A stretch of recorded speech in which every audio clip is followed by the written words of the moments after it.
எல்லாருக்கும் வணக்கம். கடமையை செய், பலனை எதிர்பார்க்காத. என்னடா நம்ம எதுக்கோ எதிர்பார்த்துட்டு இருந்தோம், இது என்ன ஒரு ஸ்லோகம் சொல்கிறான்னு பார்க்குறீங்களா? எந்த விஷயத்துக்காக நீங்கள் எதிர்பார்த்துட்டு இருக்கீங்களோ அதுக்கு முன்னாடி ஒரு ஸ்லோகம், ஒரு குட்டி கதை. ஏன்னா இந்த வீடியோ முடியும் போது அந்த ஸ்லோகத்துக்கும் அந்த குட்டி கதைக்கும் ஒரு லிங்க் இருக்குது, சரிங்களா? கடமை செய், பலனை எதிர்பார்க்காத, அதான் அந்த ஸ்லோகம். எனக்கு ரொம்ப பிடிச்சிது.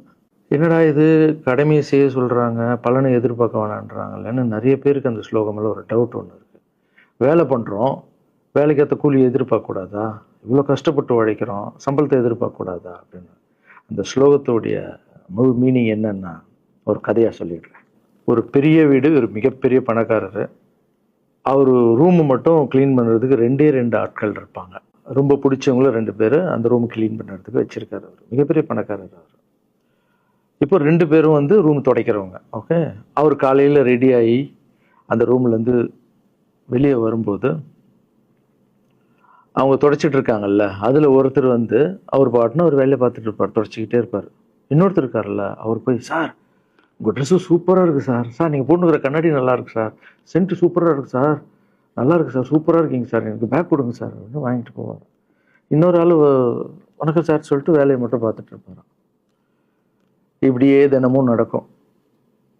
அப்புறம் அந்த ஓனர் வந்து இந்த ஊரை விட்டு வெளியூருக்கு போகிறாரு. போகும்போது 2 வேலைக்காரங்களும் கூப்பிட்டு ஒருத்தருக்கு வந்து 1 மாதம் சம்பளம் எக்ஸ்ட்ரா, யார் கூட பேக்லாம் தூக்கிட்டு போய் எப்போ பார்த்தாலும் நான் சூப்பர் சூப்பர்னு சொன்னார்ல, அவருக்கு 1 மாதம் சம்பளம் எக்ஸ்ட்ரா. இன்னொரு ஆளுக்கு ஒரு வீடு வாங்கி கொடுத்து அவரை, நீ என் கூடவே வந்துருங்க, நான் அவர் கூடவே அவரை கூப்பிட்டு போகிறேன். இவன் ஓடி போய் கேட்டானா, சார் என்ன சார் தினமும் நான் தானே சார் உங்கள் பேக் எடுத்துருந்தேன், நான் கொடுத்த வேலையை நீ கரெக்டாக பண்ணல, நீ ஜால்ரா அடிக்கிறதுலையே இருந்த, எனக்கு இது நல்லா இருக்கு அது நல்லா இருக்குன்னு. ஆனால் அவன் வேலையை மட்டும்தான் பார்த்தான்.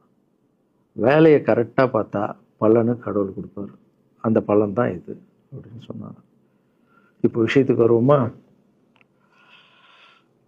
திருச்சி கிழக்கு தொகுதி. இன்னைக்கு நான் என்ன முடிவு சொல்கிறேன் இதுதானே.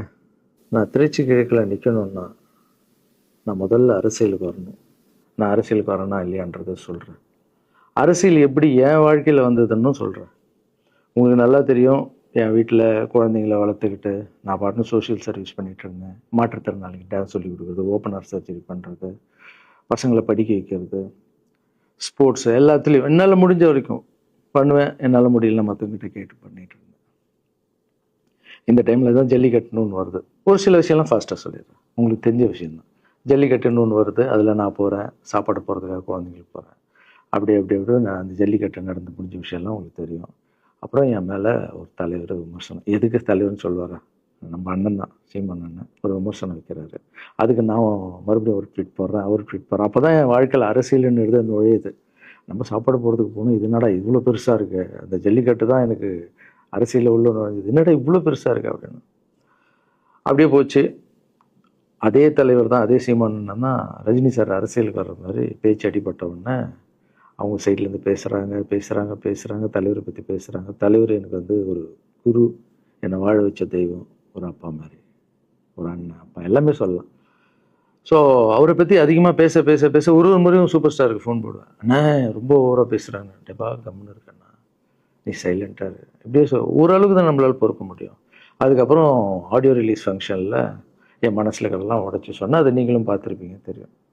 அதுக்கப்புறம் ஒரு ரஜினி சாருக்கு ஒரு ஃபங்க்ஷன் வந்தது, அந்த ஃபங்க்ஷன்லேயும் பேசினேன் இதை பற்றி. உங்களுக்கு தான் தெரியுமா அந்த வீடியோ, யார் ஓட்டப்பந்தயத்தில் ஜெயிக்கிறது, இப்போ கூட அந்த வீடியோ போயிட்டுருக்கு. அதை பேசணும், அது பாட்டு அப்படியே போயிட்டு இருந்தது. அதுக்கப்புறம் பார்த்தீங்கன்னா ரஜினி சார் அரசியலுக்கு வரேன்னு அனௌன்ஸ் பண்ணுறாரு. பண்ணோடனே நான் போய் தலைவரை பார்க்குறேன், என்ன வரீங்களா, நியூஸில் வருது, ஆமாக்கா நான் வரேன். இன்னும் பயங்கர சந்தோஷம். ஏன்னா வாழ்க்கையில் ஒளி ஏற்றி வச்சவர், அவர் அரசியலுக்கு வர்றாரு, அவருக்கு சப்போர்ட்டிவாக இருக்கணும் நம்ம. அப்புறம் எல்லாருக்கிட்டையும் போய் நம்ம கேட்டுட்டு இருக்கோம், தலைவர் வந்துட்டாருன்னா எல்லாமே குழந்தைங்களுக்கு இன்னும் நிறைய பண்ணலாம் அப்படின்னு, என்ன நானும் வரேன்னு அப்படின்னா ரொம்ப சந்தோஷம் அப்படின்னு ஸ்ட்ரெயிட்டாக கிளம்பி நான் ட்ரஸ்ட்டுக்கு வரேன். என்னுடைய ட்ரஸ்ட்டு, என்னுடைய ஃபேன்ஸு எல்லாரையும் கூப்பிட்டு என்னுடைய வெல்விஷர்ஸ் எல்லாரையும் கூப்பிட்டு உட்கார வச்சு தலைவர் அரசியலுக்கு வராரு. புரியுதுங்களா? எனக்கு வந்து எழுத படிக்க தெரியாது, அதான் ஒரு ட்வீட் பண்ணணும், இதெல்லாம் ரெடி பண்ணுங்கன்னு தமிழில் சொல்லிவிட்டு அவங்க ரெடி பண்ணிட்டு இருக்க ஒரு டீம். இன்னொரு டீம் உட்காந்து என்கிட்ட கேள்வி கேட்குறாங்க, தலைவர் அரசியலுக்கு வந்து அவர் வந்து சிஎம் ஆகிடுவார், நீங்கள் வந்து அமைச்சர் ஆகிடுவீங்களாண்ணே, சுகாதாரத்துறை அமைச்சர் தான் நம்ம வந்து ஆப்ரேஷன் நிறைய பண்ணலாம், இன்னொருத்தர் கல்வித்துறை எடுத்தால் நிறைய படிக்க வைக்கலாம். டேய், கடமை செய்யணும், பலன் எதிர்பார்க்கக்கூடாது. சுகாதாரத்துறை அமைச்சர், இது வந்து கல்வித்துறை, இதெல்லாம் படிச்சவங்க வர இடம். அண்ணன் படிக்கலடா. எல்லாருக்கும் படித்த இடத்த போட்டு ஒரே இடத்துல போய் முடங்கி போய் படிப்புனா படிப்பு மட்டும், எல்லாம் கட்சி வளரட்டும், தலைவர் வரட்டும், எல்லா துறையிலேருந்து ஹெல்ப் கேட்டு நல்லா பண்ணுவோம், பெரிய ட்ரஸ்ட்டு கட்டுவோம். இப்போனா சின்ன ட்ரஸ்ட்டில் தான் நம்ம இருக்கோம். சின்ன வீட்டில் 60 குழந்தைங்க நீங்கள் இருக்கீங்க, 100 ஏக்கரில் கட்டுவோம்.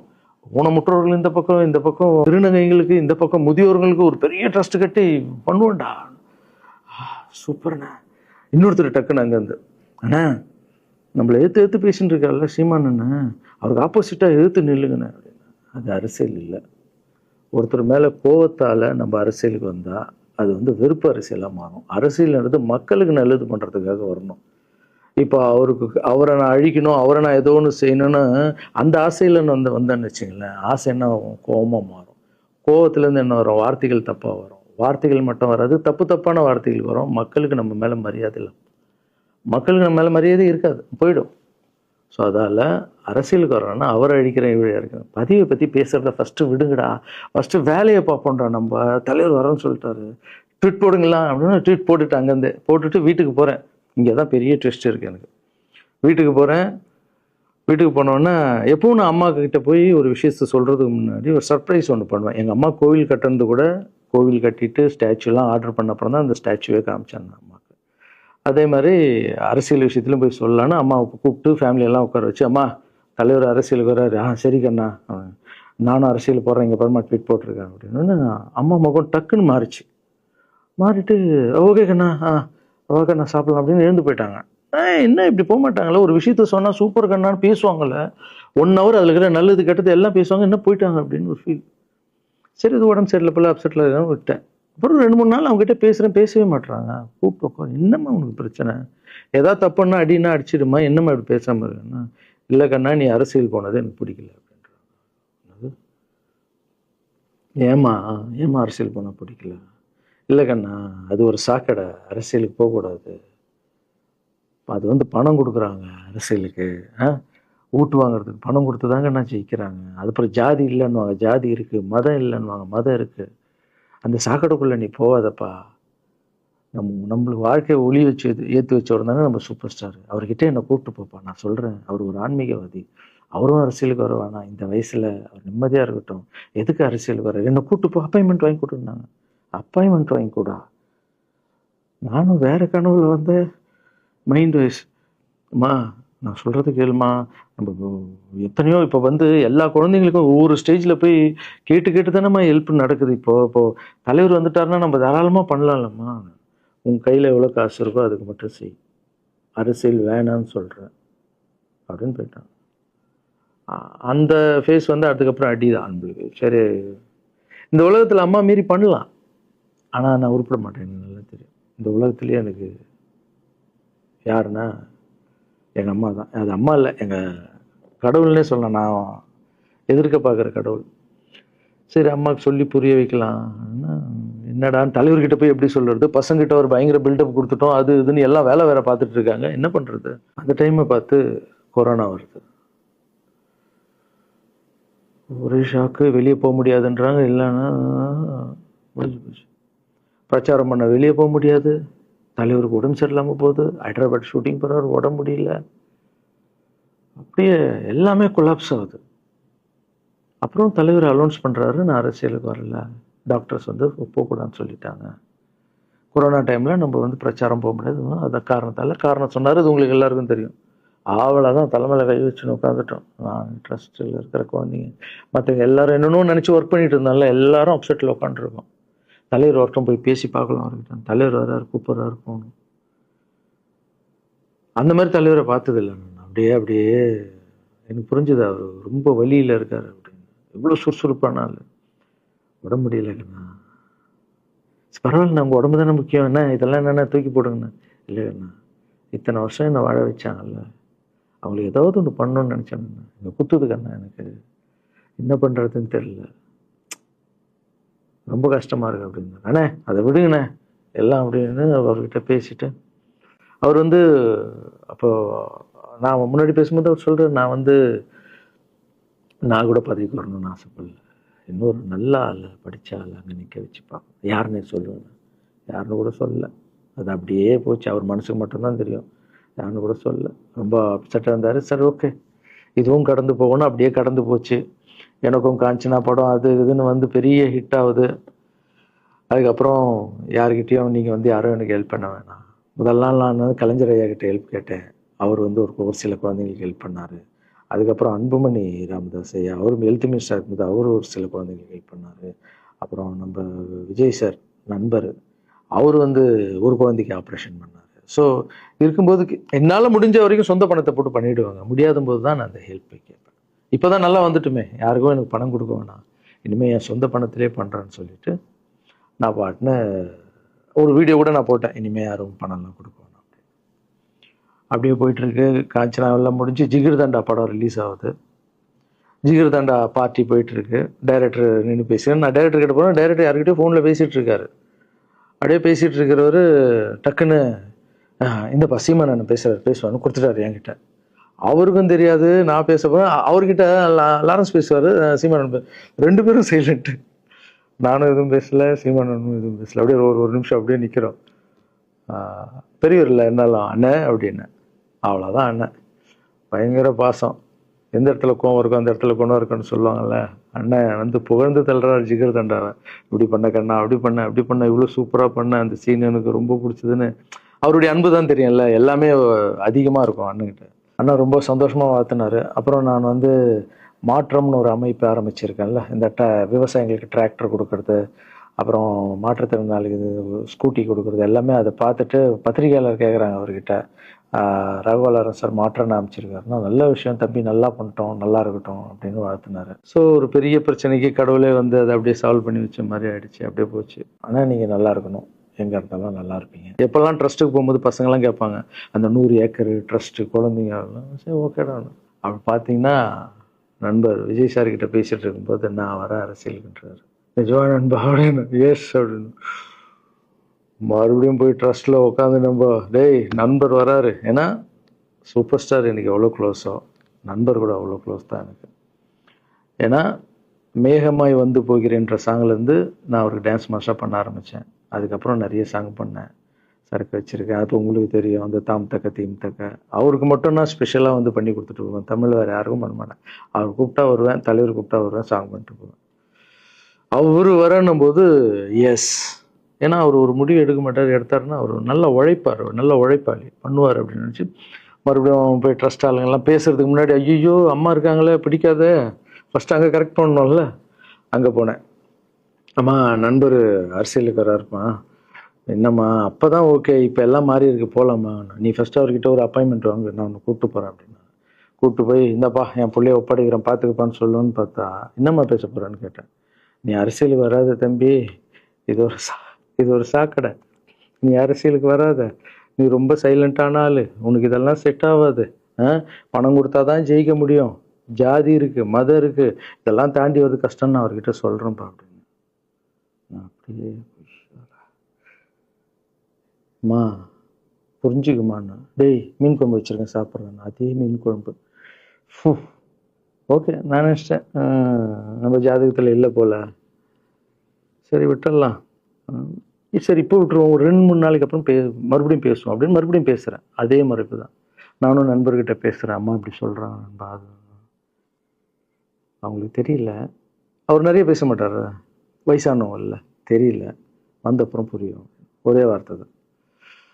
அதுக்கப்புறம் ஃபோனில் கூட்டணி கட்சியெல்லாம் வராது போது, நண்பா என்னடா யாரும் கூட்டணி கட்சி வரல நண்பா, இது அது நான் எனக்கு ஒருத்தரை பிடிச்சிட்டாங்கன்னா மனசில் பட்டதை எல்லாமே சொல்லிகிட்டு இருப்பேன். அது நல்லதோ கெட்டதோ, என் பழக்கம் அப்படி தான், பிடிக்கலாம் தூரம் ஒதுங்கிடுவேன். அப்படியே போகுது. எலெக்ஷன் வருது, அனௌன்ஸ் பண்ணுறாங்க, எலெக்ஷன் நண்பர் நிற்கிறாரு. ரிசல்ட் அன்றைக்கி டோட்டலாக மாறுது எல்லாமே, அப்படியே தலைகீழாக ஆகுது, புரட்டி போடுறாரு சரித்திரத்தை. வேறம்மா இப்போ முதல்ல தெரிந்து எங்கள் அம்மாவை தான். எனக்கு ரொம்ப ஆசையாயிடுச்சுன்னா எங்கள் அம்மா மேலே அம்மா பேர் கண்மணி. கண்மணி அப்படின்னு தான் கூப்பிட்டு போவேன். எங்கன்னு கூப்பிட்டு போனா அம்மா கண்மணி. என்னடா இவ்வளோ உஷாரா வர, என்ன விஷயம், இங்கே உங்ககிட்ட தான் பேசணும். நீ என்னம்மா சொன்ன? பணம் கொடுத்தாதான் ஓட்டு போடுவாங்க, ஜாதி இருக்கு, மதம் இருக்கு, புது ஆளுங்களை வரவிட மாட்டாங்க, ஜெயிக்க முடியாது, இதெல்லாம் சொன்னல. நண்பர் ஜெயிச்சிட்டார் பத்தியாம்மா. அந்த ஒரே ஒரு முகத்துக்காக ஓட்டு போட்டிருக்காங்க. நம்பிக்கையான ஆள் வந்தா போடுவாங்கம்மா, நல்லவங்கலாம் வரலாமா, புரிஞ்சுக்கம்மா, என்ன விடுமா. இப்போ என்னம்மா சொல்ற அப்படின்னு கேட்டேன். முதல் முறையாக எங்கள் அம்மா முகத்தில் ஒரு சிரிப்பை பார்த்தேன் நான். ஆமாங்கண்ணா, அந்த புள்ள எல்லாத்தையும் மாத்திடுச்சு, இவ்வளோ பெரிய வெற்றி அடி வரணும்னு நான் எதிர்பார்க்கலப்பா. ஒரு நல்ல மனுஷன் வந்து பண்ணணும்னு நினைச்சா அது வந்து முடியுங்கண்ணான்ற நம்பிக்கை எனக்கு வந்திருக்குப்பா அப்படின்னு அம்மா வந்து சொன்னான். அப்போ என்ன போயிடலாமா, ஓகேவா அப்படின்னு கேட்டேன். போகண்ணா, நீ நினைச்ச மாதிரி பண்ணு அப்படின்னு அம்மா வந்து சொன்னோன்னு காலில் சாஸ்தாமா வந்தேன். தேங்க்யூ ஸோ மச்மா அப்படின்னு. ரொம்ப ஹாப்பி நான். அம்மா ஓகே சொல்லிட்டாங்க அரசியல் வர்றதுக்கு. இப்போ நான் தாய்க்கு நிகரான்னு நினைக்கிறேன். என் ரசிகர்கள் கேட்குறேன், நான் அரசியலுக்கு வரலாமா? இதை பார்த்துட்டு இருக்கிறவங்களுக்கு, இந்த மக்களை கேட்குறேன், நான் அரசியலுக்கு வரலாமா? அந்த தகுதி எனக்கு இருக்கா? நீங்களும் சொல்லுங்கள். இந்த வீடியோ பார்த்துட்டு இருக்கவங்க கமெண்ட்ஸ் போடுங்க. பசங்களா, இவங்க தான் என்னுடைய 22 வருஷத்தினுடைய உழைப்பு. அரசியலுக்கே வராமல் மக்களுக்கு நான் செஞ்ச சேவை உங்கள் கண்ணு முன்னாடி நிப்பாட்டியிருக்கேன். இப்போ உங்கள் வயசு என்ன? 22 வயசாகுது. ஒரு வயசில் என் கையில் வந்தார் இவர்.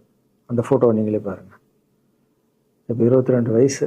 ஒரு குழந்தைய வளர்க்குறதுக்கு நீங்கள் எவ்வளோ கஷ்டப்படுவீங்க உங்களுக்கு தெரியும்ல. அந்த கஷ்டம் என்னென்னா, ஸ்கூலுக்கு அனுப்புறது வந்து ஃபீஸ் கட்டுறதுலேருந்து, உடம்பு சரியில்லாமல் போனாலும் அவன் ஆசையில் நிறைவேற்றுறதுலேருந்து, ஒரு குழந்தைக்கு அப்படின்னா 60 குழந்தைங்களை வளர்த்துருக்கேன். எவ்வளோ பிரச்சனை வந்திருக்கேன், எவ்வளோ நோய்கள் வந்திருக்கும், எவ்வளோ நைட் தூங்காமல் வந்திருப்பேன், அதில் எவ்வளோ டிஸ்டர்ப், அதுவும் என் வீட்டில் வளர்த்துருக்கேன்.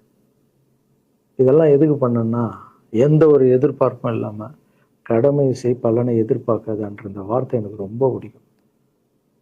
அதுக்காக செஞ்சுருக்கேன், என் மக்களுக்காக செஞ்சுருக்கேன். ஏன்னா மக்கள் தான் என் படத்தை வந்து பார்க்குறாங்க. மக்களால் தான் நான் கார் வாங்குகிறேன், வீடு வாங்குகிறேன், சந்தோஷமாக இருக்கேன். அவங்களுக்கு இந்த சொசைட்டிக்கு நான் ஏதாவது பண்ணணும். அரசியலுக்கு வர்றதுக்கு முன்னாடியே பண்ண விஷயங்கள் பார்த்தீங்கல்ல. 22 வருஷம் உழைச்சிருக்கேன்.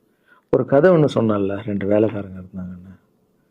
சின்சியராக யாருக்கும் ஜாலர் அடிக்காமல் எதுவும் பண்ணாமல் என் தொழிலுக்கு தர்மமாக, என் மக்களுக்கு தர்மமாக என்ன பண்ணணுமோ 22 வருஷம் உழைச்சி உங்கள் கண்ணு முன்னாடி நிப்பாட்டிட்டேன்.